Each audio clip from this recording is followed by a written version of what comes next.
This channel does not promote any violent, harmful, or illegal activities. All content provided by this channel is meant for an educational purpose only. আমি আসলে আপনারা আমাকে রাজভবনেই জিজ্ঞেস করছিলেন, কিন্তু রাজভবনের ভেতরে আমার প্রেস করাটা শোভনীয় নয়। আমি কতগুলো সিস্টেম মেনটেন করি। আজকে 15ই আগস্ট স্বাধীনতা দিবস। অনেকেই আসেন যারা আমন্ত্রিত থাকেন, অনেক সাংবাদিক বন্ধুদের সাথেও দেখা হয় যারা দীর্ঘদিন আমরা একসাথে কাজ করেছি। আমরা একটা আড্ডা মারিও।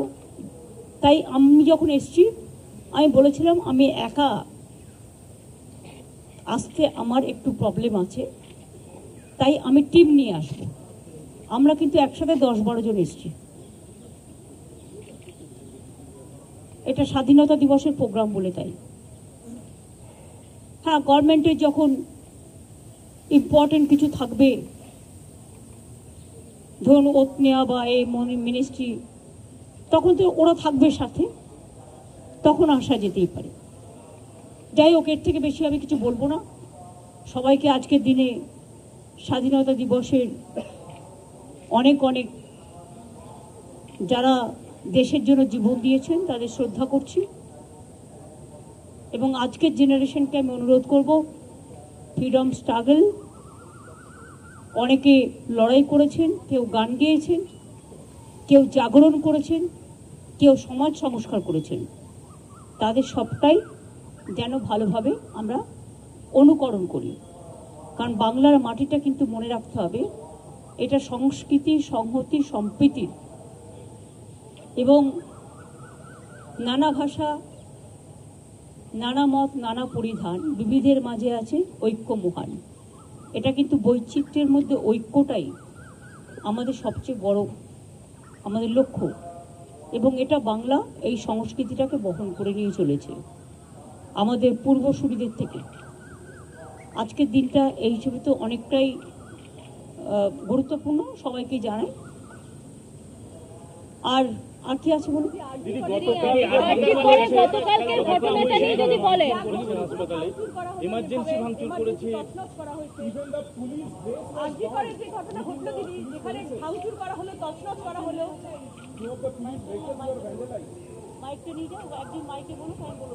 दीदी आरजीकर की घटना पे थोड़ा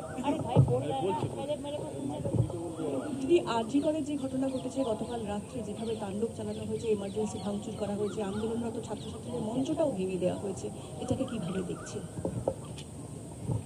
আপনারা যখন এটা দেখাবেন প্লিজ কোয়েশ্চেনটাও দেখাবেন। আমি নিজে থেকে কিছু বলিনি, কোয়েশ্চেনটাও দেখাবেন। তার কারণ আমি কিন্তু নিজে থেকে কিছু রেজ করিনি। আপনারা আমাকে জিজ্ঞেস করছেন, আমি তার উত্তর দিচ্ছি। আমি যতটুকু ইনফরমেশন পেয়েছি, আমি ছাত্রছাত্রীদের কোনো দোষ দিচ্ছি না। বহিরাগত কিছু রাজনৈতিক লোক যারা বাংলায় অশান্তি করতে চান, বাম এবং রাম, তারা একত্রিত হয়ে এই গন্ডগোলটা করেছে। আমার সবচেয়ে খারাপ লাগছে কি জানেন? ঘটনাটা তো দুঃখজনক। আমরা বারবার বলেছি ফাঁসি চাই, আমি তো কালকেও মিছিল করবো ফাঁসির দাবিতে। তদন্ত তাড়াতাড়ি হোক। আমরা তো রবিবারের মধ্যে শেষ করব ঠিক করেছিলাম। তা কোর্ট যখন সিবিআইকে দায়িত্ব দিয়েছে, তারা যে সহযোগিতা চাইবে আমরা করব। এবং আমরা সমস্ত ডকুমেন্ট দিয়েছি। যেগুলো কিছু কিছু লিক করা হচ্ছে, সেটা আমাদের পুলিশ যখন এনকোয়ারি করছিল কিছু লিক হয়নি। কারণ সুপ্রিম কোর্টের একটা ইনস্ট্রাকশন আছে, মৃতদেহের ছবি বা তার নাম বা মিডিয়ার ট্রায়াল যতক্ষণ পর্যন্ত এনকোয়ারি শেষ না হচ্ছে ততক্ষণ করা যায় না। তাও আমরা কাল দেখেছি। আমার কথা হচ্ছে, মৃত্যুটা খুবই বেদনাদায়ক। তার পরিবারের প্রতি আমার পুরো সমবেদনা আছে। আমি কেন, আমাদের বাংলার সকলের, সারা দেশের সকলের। কখনো কখনো একাত্রা ঘটনা ঘটে যায়, এটা একটা সামাজিক ব্যাধি এবং এরা সমাজের শত্রু, এরা কেউ বন্ধু নয়। সেই জিনিসটাকে আমরা কখনো সমর্থন করি না, করতে পারি না। কালকে উত্তরপ্রদেশেও সেম জিনিস ঘটেছে, একটা দলিত মেয়ের ওপরে। তার দুদিন আগে মধ্যপ্রদেশেও ঘটেছে। এর আগে আপনারা দেখেছেন হাতরাসও ঘটেছে, বিলকিস বানু ওখানেও হয়েছে, সাক্ষীর ওপর হয়েছে যে রেসলার। এরকম অনেক কেস, উন্নাও থেকে শুরু করে সব জীবন্ত জ্বালিয়ে দেওয়া হয়েছে। এই কেসগুলো আমি মনে করি যারা করেন, it's a big and big, কি বলবো আমি জানি না, extra ordinary criminal, it's a crime, big crime. এর কোনো শাস্তিতে লাভ নেই, একটাই শাস্তি, ফাঁসি দিয়ে দাও, যাতে একজনকে ফাঁসি দিলে অন্যরা কিছু করবার আগে ভয় পায়। কিন্তু আমি এটা নিশ্চয়ই বলবো, প্রকৃত দোষী যেন শাস্তি পায়, নিরপরাধী যেন না পায়। কারণ ধনঞ্জয় চ্যাটার্জির কেসটা এখন প্রতিদিন কাগজে লেখা হচ্ছে। তার হয়ে একজনকে সাক্ষী দিতে বলা হয়েছিল, যে সাক্ষী দিয়েছিল সে স্বীকার করছে যে আমার পাপবোধ হচ্ছে, আমাকে দিয়ে তখন জোর করে বলানো হয়েছিল। এই দিকটা আমরা যেন লক্ষ্য রাখি, দোষীরা শাস্তি পাক, কিন্তু কোনো নিরপরাধীকে যেন এই শাস্তি পেতে না হয়। যে ডাকতে পারে, সবাইকে কথা বলতে পারে, আলোচনা করতে পারে, কারো কোনো কোয়ারি থাকলে ডাকতেই পারে, এটা তো ইনভেস্টিগেশনের নিয়ম। আমাদের পুলিশও প্রায় 34 জনকে ডেকেছিল, বাদবাকি আরও কিছু ডাকার কথা ছিল। আমাদের টাইম ছিল রবিবার পর্যন্ত। এটা আমি তোর বাবা মার সাথে কথা বলেই ঠিক করেছিলাম যে রবিবার পর্যন্ত যদি আমরা তদন্ত শেষ করতে না পারি তাহলে আমি সিবিআইকে দিয়ে দেবো। এবং আপনারা দেখুন, আমি সোমবার দিন ওনাদের বাড়িতে গেলাম। ঘটনা ঘটেছে শুক্রবার, পুলিশের হাতে টাইম ছিল মঙ্গল, বুধ, বৃহস্পতি, শুক্র, শনি। তার আগে কোর্ট অর্ডার দিয়ে দিয়েছে, আমাদের কোনো আপত্তি নেই। কোর্ট যা ভালো বুঝেছে করেছে। এবং আমি মনে করি যে কোর্ট 2-3টে কথা বলেছে, তার মধ্যে সিবিআই যেমন বলেছে, সাথে সাথে এটাও বলেছে যে আমি চাই যে যারা পরিষেবা দিচ্ছেন না তারাও কাজে যোগদান করুক। আমাদের তরফ থেকে হেলথ প্রিন্সিপাল সেক্রেটারি অনেকবার অনুরোধ জানিয়েছে, আমিও পাবলিকলি অনেকবার অনুরোধ জানিয়েছি যতটা সম্ভব। যে ক্ষতি হয়েছে কালকে আরজি করে, যারা এই তাণ্ডব করেছে তারা কিন্তু ছাত্র আন্দোলনের সাথে, এই আরজি করের ছাত্র আন্দোলনের সাথে যুক্ত নয়, তারা আউটসাইডার আমার যতদূর মনে হয়। আমি যতটুকু ভিডিও দেখতে পেয়েছি, কারো হাতে ন্যাশনাল ফ্ল্যাগ, তারা হচ্ছে বিজেপি, আর কারো হাতে ডিওয়াইএফ এর সাদা লাল ফ্ল্যাগ। আমার কাছে 3টে ভিডিও আছে, আমি দেখেছি। কালকে পুলিশকে যেভাবে আক্রমণ করা হয়েছে, আমাদের একজন ডিসি যিনি নিরাপত্তার জন্য ওখানে ছিলেন, আমার 2জন ওসিও ছিলেন, 1 ঘন্টা তাকে খুঁজে পাওয়া যায়নি। আনকনসিয়াস অবস্থায় তাকে উদ্ধার করা হয়, তখন তার মাথা ফেটে মানে চুরচুর করে রক্ত পড়ছে।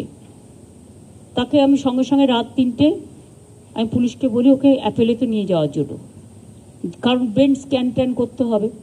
আর এটা অনেক সময় মাথায় আঘাত পড়লে কোমা টোমাতে চলে যায়, সঙ্গে সঙ্গে ট্রিটমেন্টটা ঠিকমতো না হলে। তাছাড়াও অনেকেই মার খেয়েছে পুলিশের, কিন্তু আমি একটা সাধুবাদ তাদের দেবো, তারা ধৈর্য হারাননি। এত তাণ্ডব দেখেও তারা সহ্যের সীমা হারায়নি।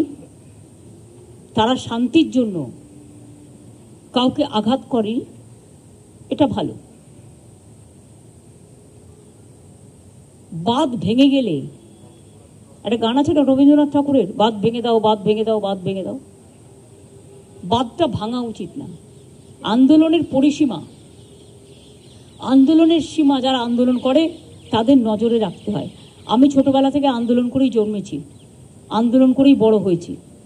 আমরা কোনোদিন হসপিটালের ভেতরে গিয়ে সব তাণ্ডব করিনি, ফায়ার ব্রিগেডে গিয়ে এসব করিনি, এসব মাথায় রাখবেন। দীর্ঘদিন দাঙ্গার সময় রাজনীতি করিনি।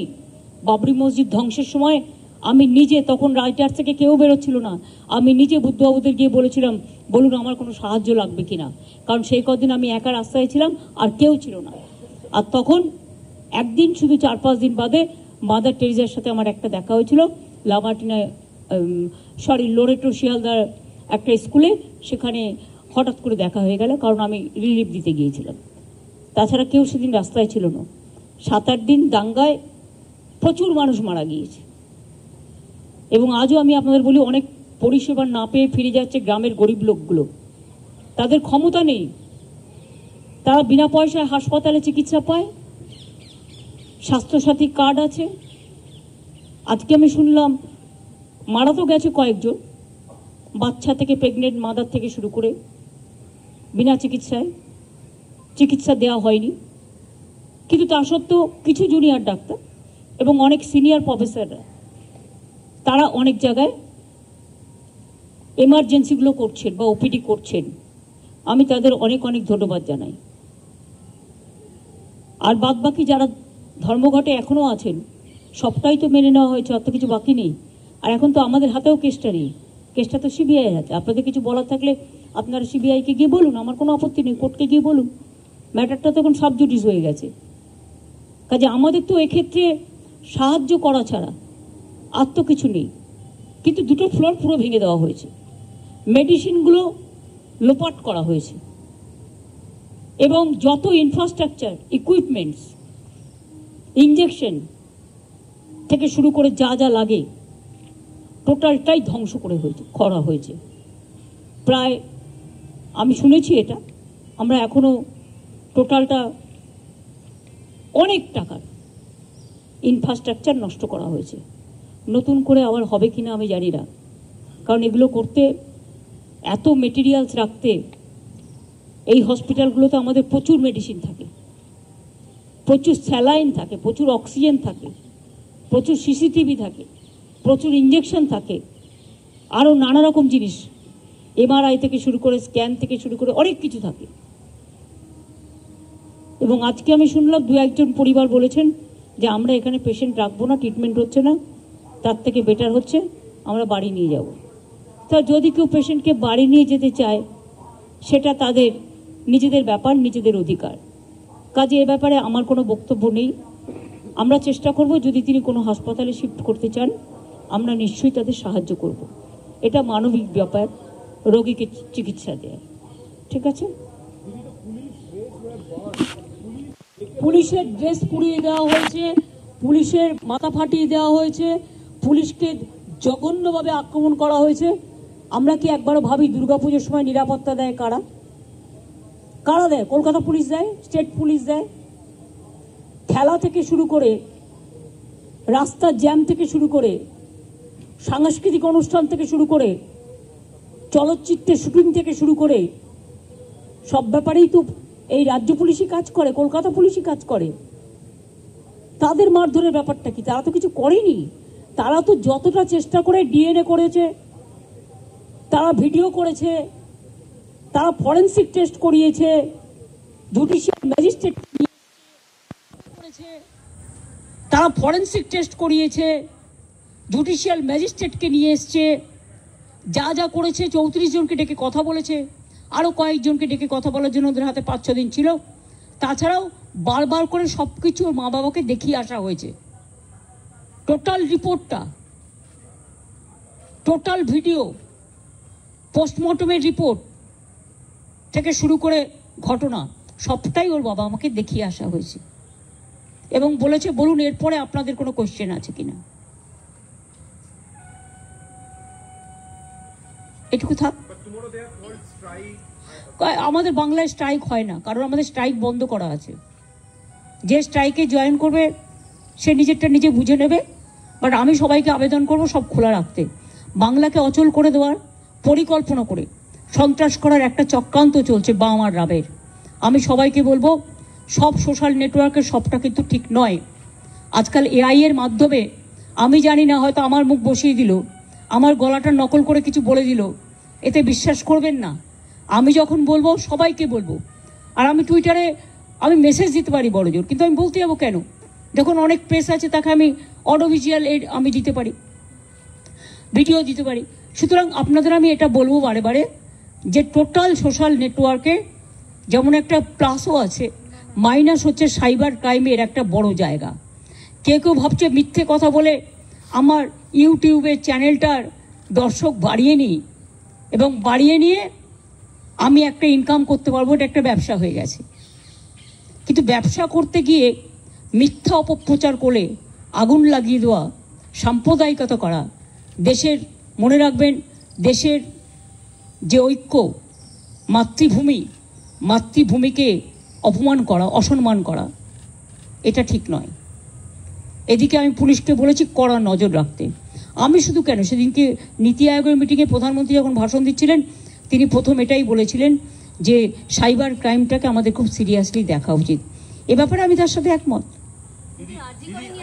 রাজভবনের বিবৃতিতে দিদি আমরা দেখলাম কেন্দ্রীয় প্রকল্পের কথা সবগুলো আছে, রাজ্যের যে এত ভালো ভালো প্রকল্প আছে আপনার একটাও উল্লেখ নেই। সেটা রাজার ব্যাপার, আমি তো প্রজা।